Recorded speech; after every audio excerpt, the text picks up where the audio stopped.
Merci de rester fidèle au programme de New World. Soir. Bienvenue dans Regard croisé, le dernier numéro de cette semaine. Encore aux 4 sujets à aborder avec nos invités. Aujourd'hui, nous parlerons d'abord du Sénégal présidentiel. Le dialogue national veut ouvrir le jeu à Karim Wade et à Khalifa Sall. Au Mali, les groupes armés ne souhaitent pas le départ de la MINUSMA. Nous parlerons également du Burkina Faso.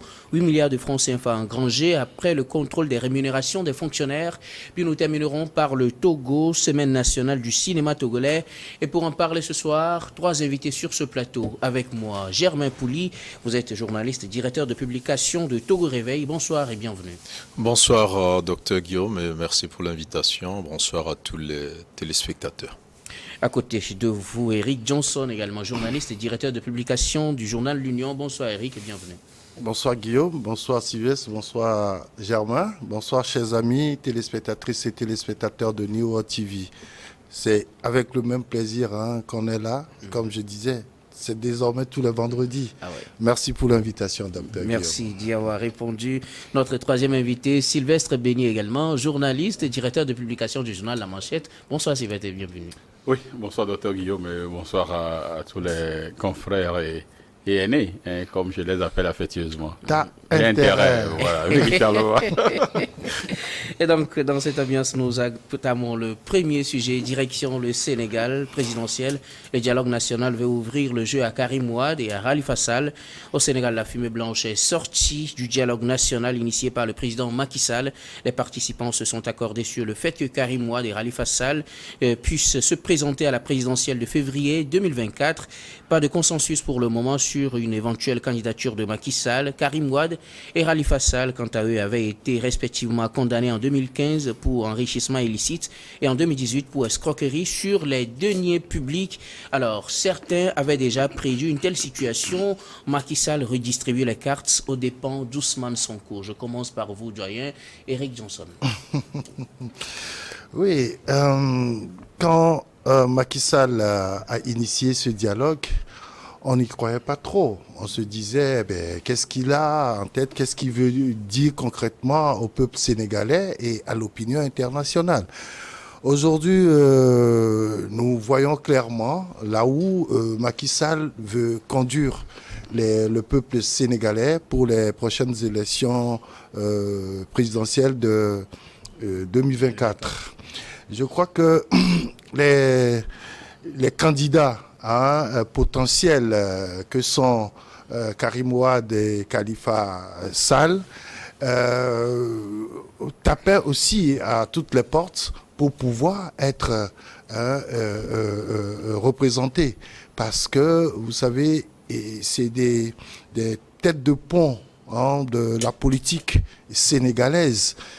Malheureusement, la loi dit clairement que lorsque vous êtes condamné de plus de 5 ans, vous ne pourrez plus participer à une élection.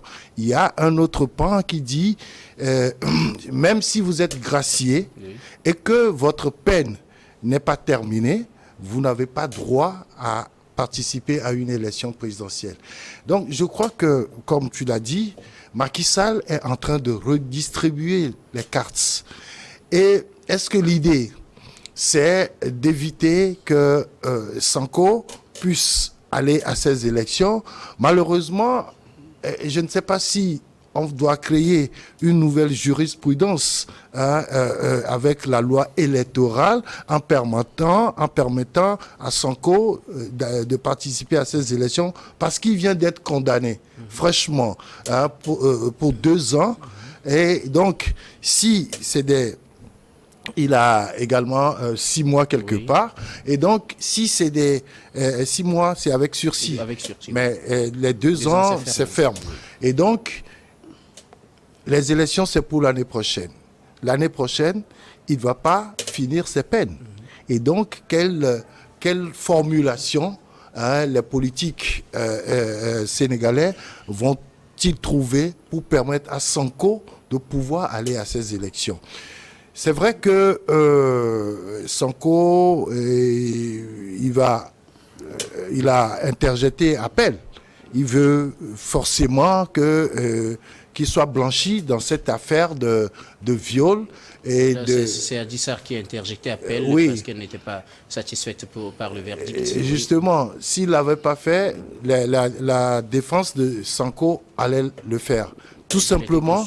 Oui, parce que. Oui, justement, mais vous savez, les politiques sont ce qu'ils sont. On ne peut pas.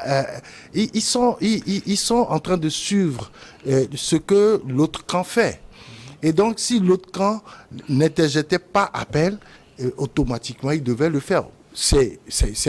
Enfin, c'est mon avis, hein, c'est mon avis, mais j'étais très sûr que ça allait se passer ainsi. Maintenant, au vu de la loi électorale au Sénégal, Sanko ne peut pas se présenter à cette élection prochaine.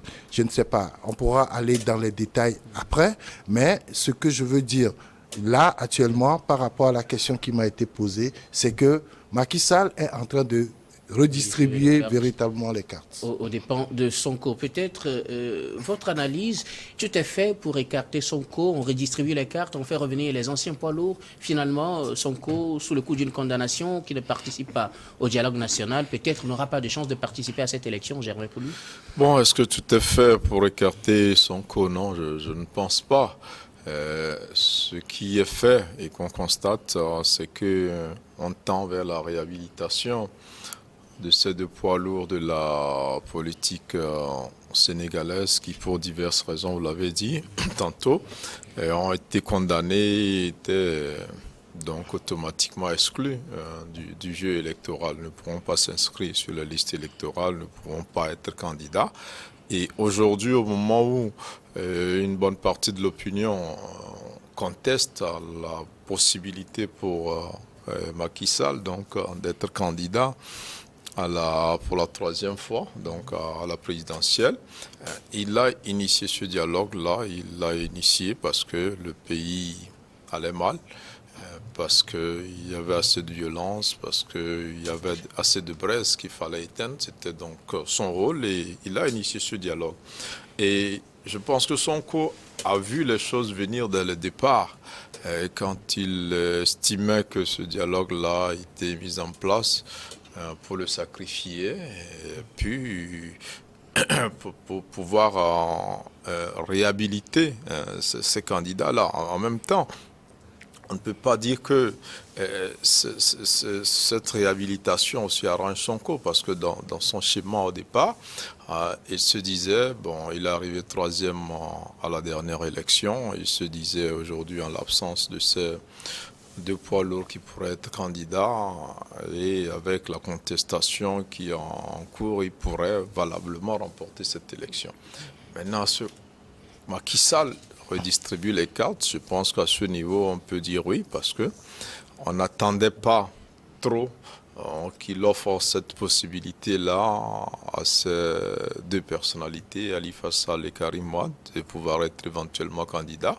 Mais on sait qu'une large opinion, en tout cas les militants de ces leaders-là, attendaient éventuellement cette possibilité-là. Donc, est-ce qu'il a une bonne lecture de ce qui se dit dans l'opinion? Je crois que oui, et surtout les acteurs qui sont allés à ce dialogue-là aussi sont allés dans le même sens. Ces personnes ont bénéficié de la grâce présidentielle.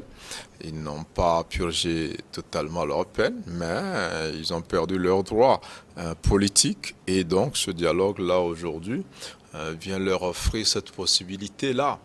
Et pour moi, c'est une bonne chose pour le Sénégal. Maintenant, est-ce que Macky Sall, c'est vrai que c'est lui qui récolte un peu l'issue de ce dialogue-là, ce que ça peut avoir comme point positif, parce que je crois que sur ces deux points-là, si ça arrivait à se faire, l'opinion en tout cas, une bonne partie des Sénégalais qui sont derrière ces deux personnalités-là vont voir cette démarche-là d'un bon œil.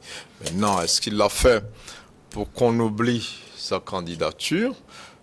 Le dialogue aussi a eu à se prononcer là-dessus et à estimer qu'il laisse cette question-là au Conseil constitutionnel, donc qui devrait donc trancher sur cette affaire-là.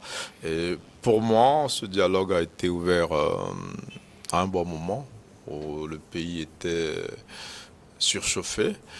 Et il a été rapide aussi dans son déroulement et arrive en tout cas, quant à ses premières propositions et recommandations, à des solutions qui vont contribuer à apaiser ce pays-là. Maintenant, l'autre point, c'est le cas Sonko. Il a choisi de ne pas être à ce dialogue-là parce qu'il estimait qu'il n'a pas envie d'échanger les compromis qu'ils pourront avoir pendant ce dialogue-là et sa principale revendication qui est forcément empêcher Macky Sall d'être candidat. En n'y allant pas, il s'est fait du tort, je pense, parce qu'il pouvait ne pas aller personnellement et se faire représenter. Il ne l'a pas fait. Mais on peut déplorer aussi le fait que ceux qui étaient à ce dialogue-là n'ont pas porté les préoccupations de Sonko. C'est une affaire en instance, c'est vrai, la justice a décidé. Mais que ce soit aujourd'hui ou dans le passé, la justice a tranché. Dans l'immédiat, il y a un processus électoral, il y a une élection qui s'annonce, et donc en n'y allant pas, et le fait que sa voix n'a pas porté à ce dialogue-là, il y a de forts risques qu'il ne soit pas candidat s'il tentait que la condamnation arrivait à être exécutée. Voilà, votre analyse. Sylvestre Béni, je repose la même question. Macky Sall saisit l'occasion de ce dialogue pour redistribuer les cartes, pour écarter Sonko, ou bien c'est ce à quoi on devait s'attendre depuis, parce que c'était déjà, avait déjà prédit une telle situation? Oui, moi je le disais depuis fort longtemps que ce dialogue, c'est en réalité une farce. C'est une farce donc pour Macky Sall, parce que oui, le monsieur ne veut pas quand même ouvrir beaucoup de fronts. Donc, il veut circonscrire un certain, donc, pour être en mesure donc, de faire face au cas Sonko. Puisque lorsque, si vous prenez en fait, ce dialogue en soi, tout à l'heure, mon grand frère Eric l'évoquait, en fait, si vous prenez le cas Karim Wade a été condamné en 2015. Oui. 5 ans. Puisque la condamnation, le code prévoit donc 5 ans, tu peux être éligible. Alors 5 ans, de 2015 à 2020, on suppose qu'aujourd'hui, il est éligible. Alors, est-ce que vous comprenez pourquoi est-ce qu'on doit encore faire un dialogue pour demander à ce que ce monsieur-là soit candidat, puisque 5 ans sont déjà passés. Voyez-vous. C'est pourquoi, d'ailleurs, il y a un membre donc, de son parti politique, le PDS, Nafissatou Diallo, qui disait que, en fait, pour Karim Wade, le problème ne se posait pas. Si nous prenons donc le second, Khalifa Sall, il a été condamné en 2018. Oui. 5 ans, nous sommes en 2023. Donc ça veut dire qu'en réalité, l'élection c'est en 2024. Donc en réalité, lui aussi à ce niveau, le problème ne se posait pas tellement. Puisque même si on demande donc la grâce présidentielle, puisque c'est l'élément nouveau qui doit donc ajouter au code électoral. Donc même si on demande à ce qu'on aille à une grâce présidentielle, pour cette deux-là, c'est presque fait. Maintenant, c'est le cas Sonko. Pourquoi est-ce que le cas Sonko n'a pas été évoqué?